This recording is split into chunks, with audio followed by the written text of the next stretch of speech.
నా పేరు రామప్ప। నా పేరు రేణుక। নেটফ্লিক্স সাবস্ক্রাইব করা আছে? যদি না করা থাকে চট করে করে নিন, কেননা একটা অদ্ভুত সুন্দর তেলেগু সিনেমা নেটফ্লিক্সের দরবারে চলে এসছে। আর সেই সিনেমাটির নাম রাও বাহাদুর।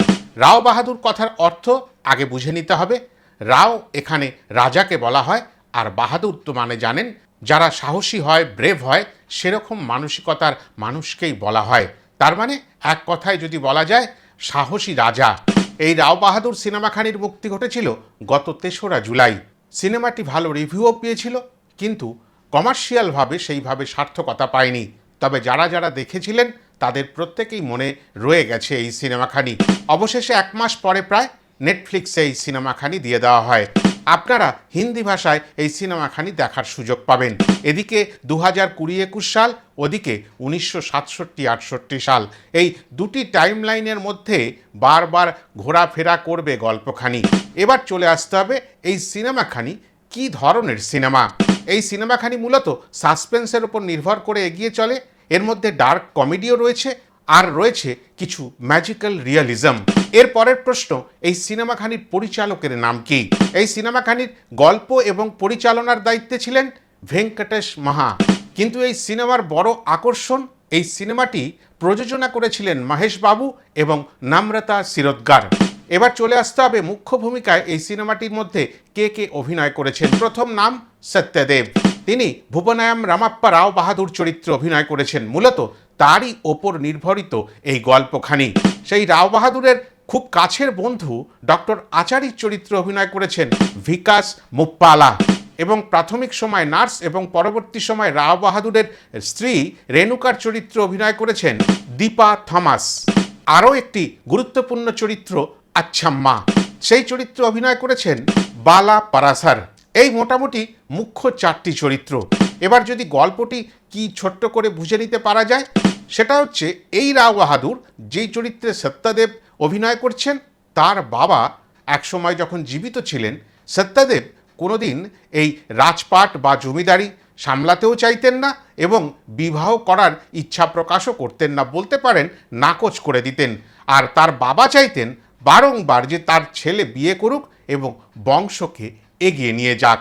আর এই রাও বাহাদুরদের একটা অদ্ভুত পরিচয়ও ছিল। তাদের যেভাবেই মৃত্যু হোক, তাদের ডান হাতটি বুকের ওপরই থাকবে। জীবিত অবস্থায়ও বিভিন্ন কার্যকলাপের মধ্যে তাদের ডান হাত মাঝে মাঝেই বুকের ওপরে চলে আসে, আর এটাই ছিল তাদের পরিচয়। তবে দিন বদলেছে, রাজপাট নেই, জমিদারিও নেই, তবে তাদের নিজস্ব একটা ঠাঁটবাট রয়ে গেছে, আর মনে রয়ে গেছে আমরাই রাজা, আর আমাদের এই রাজবাড়িখানি রাজপ্রাসাদ। আর সেইভাবেই সেই রাজবাড়িকে আগলে রাও বাহাদুররা বসে থাকতেন পরবর্তী প্রজন্মের জন্য।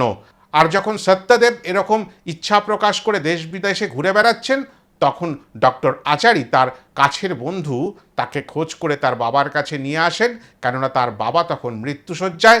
তার প্রাণবায়ু যে কোনো সময় বেরিয়ে যেতে পারে, শুধুমাত্র একবার ছেলের সাথে দেখা করতে চায় এবং স্থির করতে চায় ছেলে যাতে সঠিকভাবে তাকে কথা দেয় যে সে বিয়ে করবে বা করেছে।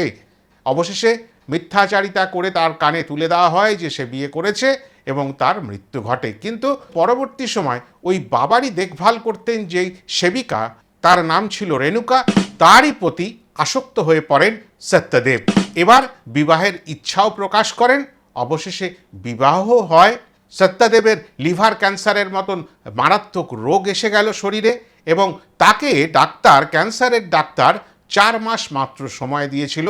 কিন্তু 4 মাস কেন, 1 বছর অতিক্রান্ত, তিনি মারা যাচ্ছেন না।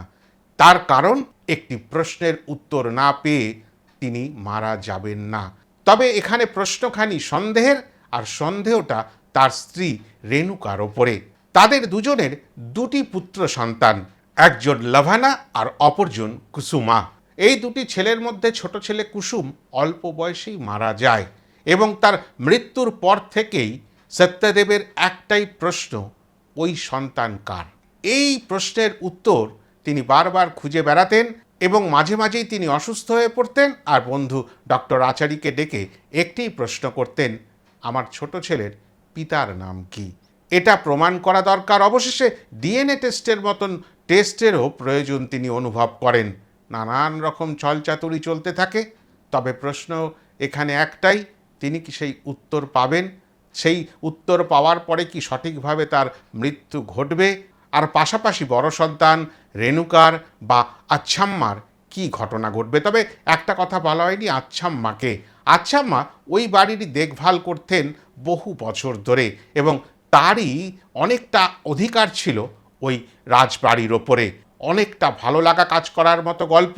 আর সব থেকে বড় কথা, শুরু থেকে শেষ অবধি আপনাদের প্রত্যেকটা সময় মনে হবে যে এ গল্প কি বলতে চাইছে, এ গল্প কোন দিকে যেতে চাইছে। অসাধারণ কিছু দৃশ্যপট রয়েছে, বিশেষ করে যেই ঘরে রাও বাহাদুর শুতেন, মানে তার যে বেডরুম, সেই বেডরুমটিকেই বিশেষ বিশেষ সময় এমনভাবে তুলে ধরা হয়েছে অবাক করে দেবে। আর সব থেকে ভালো লাগার, বিভিন্ন টাইম লাইনে আলাদা আলাদা মেকআপের ওপর নির্ভর করে অসাধারণ অভিব্যক্তি দিয়ে সত্যদেবকে তুলে ধরা হয়। আর এই সত্যদেবের যে বিভিন্ন রূপ, প্রত্যেকটা অভিব্যক্তি, অসাধারণ অভিনয় আপনাদের মন কেড়ে নেবে। পাশাপাশি ডক্টর আচার্যের অভিনয় মন কেড়ে নেবে।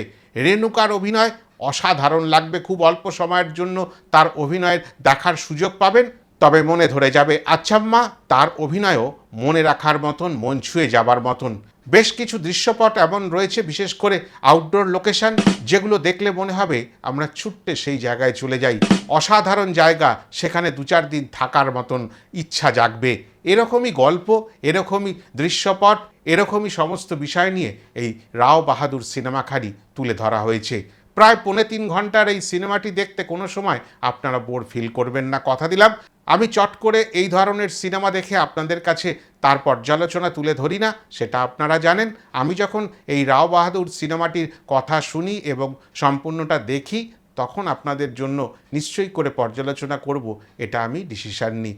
এবং এই সিনেমার মধ্যে আরও কয়েকটি বিষয় রয়েছে। কালার প্যালেট যেগুলো ব্যবহার করা হয়েছে, যেহেতু 2টি টাইম লাইন মূলত, সেগুলোও দেখার মতন।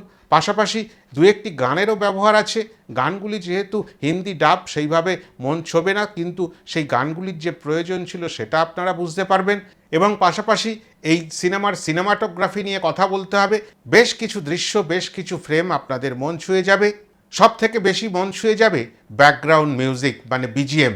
আর গল্পের মধ্যে একটা জিনিস, যে সন্তান যদি কালো হয়ে যায় বাবা মা মোটামুটি ফর্সা হবার পরেও, তাহলেই যে মেয়েদের ওপরে কোনো সন্দেহ চলে আসে, সেটাই বড় বেদনার কারণ হয়ে দাঁড়াবে। তবে এই রাও বাহাদুর সিনেমার শেষে আসল সত্য কি আমাদের কাছে উঠে আসবে, সেইটা জানার জন্য আপনাদের এই সিনেমাখানি নিশ্চয়ই করে দেখতে হবে। চট করে দেখে ফেলুন। আর ভিডিওখানি যদি ভালো লাগে, লাইক, কমেন্ট, শেয়ার করে দেবেন। আর লাইক করার পরে একটু হাইপ করে দেবেন। যারা চ্যানেলটি এখনও সাবস্ক্রাইব করেননি, তারা সাবস্ক্রাইব করে নেবেন। পাশাপাশি যারা ফেসবুকে এই ভিডিওখানি দেখছেন, তারা পেজটিকে ফলো করে আমার পাশে দাঁড়াবেন। সবাই ভালো থাকবেন। আবার নতুন ভিডিও নিয়ে নতুন কোনো সময় আপনাদের সামনে ফিরে আসব, কথা দিলাম। নমস্কার।